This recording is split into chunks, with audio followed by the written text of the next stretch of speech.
성화의 5번째 마지막 은혜의 열매인 견인입니다. 구원을 받은 사람이 하나님의 은혜로 보호를 받는다라고 본문은 말하고 있죠. 하나님의 능력으로 보호를 받는다. 이것이 성화의 5번째 마지막 열매인 견인입니다. 이 견인은 어떠한 것이냐? 구체적으로 4절에 있는데요. 썩지 않고 더럽지 않고 쇠하지 아니하는 유업을 잊게 하시나니 곧 너희를 위하여 하늘에 간직하신 것이라. 이 썩지 않고 더럽지 않고 쇠하지 아니하는 유업을 우리에게 주시게 하기 위해서 그것을 하늘에 두시고 이 땅에서 이것을 두신 것을 잘 받을 수 있도록 끌고 가시는 것, 보호하시는 것, 이것을 견인입니다. 우리가 주의해야 하는 것이 있죠. 모든 사람이 다 구원을 받아서 계속해서 하나님의 은혜, 이 견인에 들어가느냐? 그렇지 않습니다. 신앙 고백만을 하는 사람은 떨어져 나갈 수 있습니다. 이게 무엇이냐면 디모데후서 4장 10절 말씀에 보면 바울이 데마를 생각하면서 이렇게 말하죠. 데마는 이 세상을 사랑하여 나를 버리고 데살로니가로 갔다. 이렇게 말하죠. 이게 뭐냐면 위선자들이 단순간 신앙을 고백한다 하여서 그 신앙으로 하나님께 접붙여져 있는 것이 아니다. 그러므로 신앙을 고백한다고 해서 하나님 앞에 다 붙어 있지 않고 하나님께서 그를 붙들어 주시는 것이 아니다 라는 거죠. 또 하나 우리가 주의해야 할 것은 스스로 무엇인가를 믿고 내가 스스로 신앙에 서 있다라고 한다면 그는 분명히 쓰러지고 만다라는 것입니다. 하나님을 의지하지 않고 내 스스로 서 있다 생각하는 것은 하나님의 견인과는 거리가 먼 것이죠. 견인이라는 말 뜻은 하나님이 나를 보호해 주신다라는 뜻입니다. 즉 나 혼자 서 있다라고 생각하고 이것은 나 혼자 감당하고 생각한다면 그것은 견인이 아니죠. 또 참된 신자는 실제로 떨어져 나가지 않지만 떨어져 나간 것처럼 느끼는 상황이 오기도 합니다. 이게 무슨 말이냐면 기도하고 하나님 앞에 어떤 것을 구했는데 그것을 하나님이 주지 아니하실 수 있다라는 것이죠. 주지 않는 것처럼 느껴질 때 이제 내가 더 이상 하나님의 보호를 받지 못하나 나의 삶에서 이 어려움이 생기는 것이 왜 이럴까라는 고민이 올 때 하나님이 나를 보호해 주시지 않고 내가 더 이상 주님의 견인 안에 있지 않은가 의심이 될 수 있습니다. 그러나 꼭 기억하셔야 하는 게 은혜의 행위는 성령께서 살아계시고 이 성령과 예수님이 성령은 실제적으로 내 마음 안에서 지금 중보하고 계시고 예수님은 천국에서 계속해서 중보하고 계시기로 하나님의 보호는 언제나 살아있습니다. 그래서 그것이 연약해지고 약해지게 느껴질 수는 있지만 완전히 사라지진 않는다라는 것을 우리가 꼭 기억해야 합니다. 무엇을 조심해야 하냐면 이것만을 조심하면 돼요. 요한계시록 2장 4절의 말씀에 있는 것처럼 너의 처음 사랑을 버렸느니라. 우리 스스로 예수 그리스도에 대한 첫 번째 고백했던 그 신앙, 나의 구세주가 되시고 나의 구원자이시며 나의 모든 것이다라는 신앙의 고백을 우리 스스로 저버리는 행위, 그것만을 조심하면 된다라는 것이죠. 그리스도인들은 어떤 수단, 하나님께서 우리를 보호하시고 붙들고 하늘에 썩지 아니하고 더럽히지 아니하고 사라지지 않는 이 영원한 유업을 받을 수 있도록 우리를 보호하시면서 하나님의 나라까지 인도해 주시는데 이 땅에서 우리가 그 견인을 풍성히 누리는 방법이 있습니다. 첫 번째는 그리스도인들, 우리들의 기도와 말씀 그리고 성례와 규례들의 도움을 받아 견인에 도달할 수 있습니다. 우리가 기도하는 것, 말씀을 읽는 것, 예배를 드리는 것, 또 하나님께서 지키라 하신 것들을 지켜가는 이 경건의 생활을 통해서 우리가 하나님의 보호와 견인을 받고 있다. 또 그 견인을 경험할 수 있다라고 우리는 알 수 있죠. 또 하나는 성령의 거룩한 영의 영향과 작용에 인해서 견인을 느낄 수 있고 또 경험할 수 있고 도달할 수 있습니다. 성령님은 은혜를 일으키고 강화시키고 증가시킵니다. 그래서 내주하시는 성령이 내 안에 분명히 있다라고 의지하고 믿을 때 우리는 이 견인을 느끼고 또 그것이 계속 유지되는 것이죠. 또한 내주하시는 성령뿐만 아니라 그리스도와의 연합을 통해서 이 견인을 우리가 느끼고 도달하고 유지해 갈 수 있는 것이죠. 이게 무엇이냐면 그리스도의 연합이라는 것은 그리스도가 나를 위해서 지금도 중재하고 계신다. 즉 중보, 나의 연약한 부분들과 모든 것들을 위해서 예수님이 하나님에게 나를 위해 기도하고 계신다라는 것을 완전히 믿는 것, 이게 연합입니다. 나의 연약함이 보여지고 드러났을 때 그 연약함으로 절망하거나 거룩함을 포기하거나 하나님의 말씀을 아래로 내리는 것이 아니라 나의 연약함을 예수께서 지금 내가 이 연약함을 인지한 순간에도 혹은 그렇지 못한 순간에도 예수님께서 여전히 나의 연약함을 위해 나의 모든 것을 위해 하나님 앞에 중보하고 계시니 내 연약함이 나에게 또 많은 이들에게 드러났을 때조차도 예수님의 중보를 온전히 믿는 것, 이게 그리스도와의 연합입니다. 즉 중보를 믿는 것이죠. 성령님이 마음에서 역사하시는 것처럼 그리스도는 하늘에서 우리를 위해 계속 기도하고 계신 것이죠. 요한복음 17장 11절에 보면 이렇게 말합니다. 아버지여 아버지여 내게 주신 자들을 보존하옵소서. 내게 주신 자들을 계속해서 보호해 주십시오라고 이 땅에서도 기도하셨고 그 기도를 여전히 하늘에서도 하고 계신다라는 것이죠. 누가복음 22장 32절에 보면 제자들에게 이렇게 말합니다. 특별히 베드로에게 내가 너를 위하여 내 믿음이 떨어지지 않기를 기도하였다라고 말씀하시죠. 베드로의 그 시험의 순간, 그 시험의 순간을 잘 지나고 믿음으로 다시 돌아와 원래의 자리로 올 수 있도록 중보하셨다라고 말하면서 그 중보를 여전히 지금도 하고 계신다. 내 안에 불신앙이 일어날 때, 의심이 일어날 때, 연약함이 드러날 때, 나에게 또 남에게 그때에 그리스도와의 온전한 연합, 즉 예수님이 나의 연약함을 위해 중보하고 계신다는 것을 믿는다면 이것을 믿으면 다시 돌아오고 일어날 수 있다. 이것이 견인이고 보호입니다. 견인은 하나님의 진리로부터 취해지는 것이죠. 요한일서 2장 27절 말씀에 보면 하나님의 씨가 너희의 속에 거하며 너희는 주께 받은 바 기름 부음이 너희 안에 거하나니 라고 말씀합니다. 우리가 하나님의 보호하심과 견인을 믿을 수 있는 이유는 하나님의 말씀이, 하나님의 씨가 우리 안에 이미 뿌려져 있어 그 씨가 자람으로 이 견인을 증명할 수 있다라는 것이고요. 또 하나님이 직접 우리의 마음에 씨가 있다라고만 말씀하신 것이 아니라 내가 직접 붙들고 간다라고 말씀하셨어요.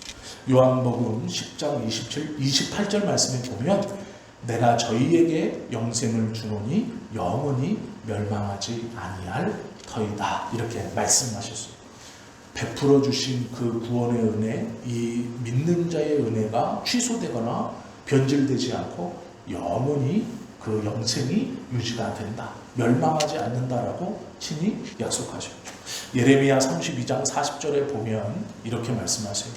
내가 그들에게 복을 주기 위하여 그들을 떠나지 아니하리라 하는 영영한 언약을 그들에게 세우고 나를 경외함을 그들의 마음에 두어 나를 떠나지 않게 하고.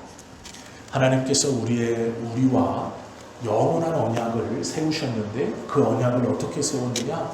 영영한 언약을 세웠는데 그 세우신 언약이 뭐냐면 내가 복을 주기 위해 너희를 떠나지 않겠다. 그리고 너희의 마음에 나를 두어 너희가 나를 떠나지도 못하게 하겠다. 이게 하나님의 약속이에요. 그래서 우리는 하나님의 말씀으로 나를 보호하시고 이끌고 가시는구나 라는 것이 우리의 마음속에 씨로 자리 잡아 그것이 자람으로 확인할 수 있고 확신할 수 있고, 또 하나님께서 성경을 통해 내가 영원히 너를 붙들고 있겠고 너도 나를 떠나지 않고 나도 너를 떠나지 않고 복을 주겠다라는 것을 친히 약속하셔서 우리가 이 견인을 믿을 수 있는 것이죠. 또한 하나님의 능력으로부터 이 견인은 이루어집니다. 성부는 고린도후서 1장 21절에 보면 구원을 세우는 분이다 라고 말하고, 고린도후서 1장 8절에 보면 성자는 그 세우신 것을 확증하는 분이다 라고 말하고, 에베소서 1장 13절 말씀에 보면 성령은 그것을 보증하신다 이렇게 기록하고 있습니다. 성부는 세우시고 성자는 확증하시고 성령은 보증하신다. 이 견인을 이렇게 삼위일체 하나님께서 그들에게 약속해 주셨죠. 그렇기 때문에 이 구원받은 자가 하나님의 중생의 5번째 열매인 이 견인, 이것은 부인하거나 연약하거나 없어지지 않는 영원한 약속인 것이죠. 견인은 하나님의 선택적인 사랑으로부터 확신할 수 있습니다. 디모데후서 2장 19절 말씀에 보면 하나님의 견고한 터는 섰으니, 이미 구원의 반열이 섰으니 인침이 있어 일렀으되 자기 백성을 아신다라고 말씀하고 있습니다. 내 백성을 하나님께서 구원의 터를 만들어 놓고 그 안에 집어넣을 사람을 이미 아신다, 이렇게 말씀하시는 것이죠. 성도와 그리스도의 연합으로부터 또한 이 구원이 논증될 수 있습니다. 예수님께서는 오직 자기 피로 영원한 속죄를 이루었다라고 히브리서 9장 12절에 말씀하고 있죠. 또한 성도가 세상을 이기는 것으로 이 견인을 증거하고 또 느낄 수 있습니다. 이게 무슨 말이냐면 우리의 힘으로는 세상을 이길 수 없죠. 세상의 유혹들, 세상에서 나를 넘어뜨리려고 하는 것들, 신앙 안에서 살아가려고 하는 어떠한 것들도 나의 힘으로 할 수 없죠. 그것을 한다는 것은 하나님께서 우리에게 은혜를 주시고 승리를 주십니다. 요한일서 5장 4절에 보면 세상을 이긴 이김은 이것이니 우리의 믿음이니라 말씀하고 있어요. 하나님이 우리에게 주신 믿음으로 많이 세상을 이길 수 있다라고 말하는 것이죠. 이 견인을 우리가 언제 잘 느낄 수 있는가? 첫 번째는요, 내부에 부패가 있을 때, 내 안에 부패가 보일 때. 이게 무엇이냐면 내 안에 하나님의 말씀을 따르고자 하는 마음과 하나님의 말씀을 떠나고자 하는 의심하는 두 마음이 있을 때, 이때 우리는 하나님의 말씀을 따르려는 마음을 선택하고 그것을 선택하기 위해 기도하고 예배하고 의심하지 않기 위해 몸부림치는 그 몸부림의 순간 하나님이 나를 붙들고 이 악에서 보호하고 계시는구나를 경험하고 느낄 수 있는 것이죠. 두 번째는 나의 내적인 의심에서뿐 아니라 외부의 시험에서입니다. 시험은 플러스와 마이너스로 오죠. 나를 잘 되게 해서 믿음에서 떨어지게 하는 것, 돈도 많이 벌고 성공하고 바쁘게 하고 많은 것들을 소유하게 해서, 아니면 좋은 것들을 갖게 해서 세상의 좋은 것들을 누리게 해서 하나님께 예배하고 하나님께 기도하고 말씀을 읽는 시간을 줄여가면서 하나님을 떠나게 하는 것, 이게 플러스입니다. 마이너스는 고난과 어려움과 아픔을 주면서 하나님을 떠나게 하는 것이죠. 이 외부의 어려움 가운데 있을 때 내가 플러스든 마이너스든 그 안에서도 하나님 뜻 안에서 행하려고 하는 그 행동과 그 신앙의 모습을 지켜갈 때 우리는 하나님이 나에게 견인하시는구나, 나를 붙드시는구나를 느낄 수 있죠. 세상의 황금빛 유혹들, 부와 쾌락 앞에서 그것들의 적정함을 알고 너무 많은 부자 되기 위해서 신앙을 저버리고 믿음을 저버리고 경건의 행위를 저버리는 것이 아니라 하나님이 주신 바를 만족함으로 알고 게으르지 않되 부지런하게 살면서 그 부와 명예의 권력을 정확히 알 때 하나님께서 원하시는 한계 노선을 정확히 알고 그것들을 붙들고 살아갈 때 우리는 느낄 수 있죠. 이게 무슨 말이냐면요, 우리가 예배하기 위해서 하나님의 성전에 여전히 와 있는 지금 이 시간, 우리는 하나님이 우리를 견인하신다를 느낄 수 있다라는 거예요. 나는 여전히 내가 하던 대로 수요일에 왔지만 이 여전히 오는 행위들을 내 안에 내적 갈등, 가야 되나 말아야 되나 라는 마음이 있을 때, 가는 것을, 오는 것을 선택했을 때 어떻게 반응할 것인가. 또 하나는 외부에서 좋은 일이든 나쁜 일이든 그것을 통해서 나의 삶을 어그러뜨려 가고 있을 때 예배를 선택할 수 있는 것, 그것이 성령이 우리와 함께 하시는 이 견인을 알게 하는 것이죠. 성도의 교리에서 견인은 하나님께서 우리를 지켜주시는 방법입니다. 신자의 죄는 절대로 견인을 방해하지 못하죠. 우리가 꼭 기억하셔야 하는 게 있습니다. 그것이 무엇이냐면 나의 죄가 하나님의 보호하심과 하나님께서 우리를 붙들고 행하심을 막지 못한다라는 것이죠. 내가 당한 시험도 절대로 하나님의 보호하심과 하나님께서 우리를 지키시고 인도하시는 것을 막을 수 없다라는 것이죠. 세상의 것들이 우리에게서 많은 것들을 뺏어갈 때, 또한 나의 주변의 모든 것들이 사라져갈 때 우리가 꼭 기억해야 하는 것은 하나님의 견인이, 하나님의 위로가 우리 안에 있다는 것입니다. 우리의 믿음이 작고 연약할지는 모르지만 없어지지 않는다라고 성경은 말씀하고 있죠. 믿음이 상대적으로 어떤 성도와 비교하여서 연약하고 작아 보일 수 있습니다. 그러나 문제는 그 믿음이 작아 보일지언정 없어지지 아니하는 것은 하나님의 보호하심과 인도하심 때문이다라는 것이죠. 성경을 통해서 우리가 알 수 있는 것은 잠언 16장 31절의 말씀처럼 백발은 영화의 면류관이며 의로운 길에서 얻는 귀하고 복된 것이다 라고 말씀하고 있습니다. 하나님의 보호하심과 견인은 하나님이 우리에게 주시는 면류관이자 영광입니다. 우리는 얼마 안 있으면 천국으로, 하나님의 나라로 가까이 가고 또한 그곳에 도달할 사람들이죠. 로마서 13장 11절 말씀에 보면 이제 우리의 구원이 처음 믿을 때보다 가까웠다라고 성경은 말씀하고 있죠. 우리 모두는 얼마 안 있어 하나님의 나라에 도달할 것입니다. 그때까지 썩어지거나 더럽혀지지 아니하시는 그 놀라운 것을 그곳에 두시고 지금 이곳에서 그곳에 도달할 때까지 보호하시고 지켜주시겠다라는 이 견인은 우리가 품고 귀하게 여겨야 될 가장 중요한 것들 중 하나입니다. 하나님의 보호하심과 도우심을 받고 견인을 우리가 붙들고 갈 때 조심해야 할 것이 있습니다. 주의해야 할 것이 있죠. 먼저는 교만을 조심해야 합니다. 로마서 11장 20절은 이렇게 말해요. 높은 마음을 품지 말고 도리어 두려워하라 라고 말하죠. 고린도전서 10장 12절은 그런즉 선줄로 생각하는 자는 넘어질까 조심하라 라고 말합니다. 먼저는 교만이고 하나님의 은혜를 잃어버리고 끊어내는 것의 첫 번째 주의할 점은 교만입니다. 그리고 두 번째는 외식입니다. 외식을 조심하라. 시편 78편 37절 말씀에 보면 이는 하나님께 향하는 저희의 마음이 정함이 없습니다. 즉 올곧지 않고 분명치 않고 정직하지 않고 그의 언약에 성실치 아니하였습니다. 보여지고 지키고 있어요.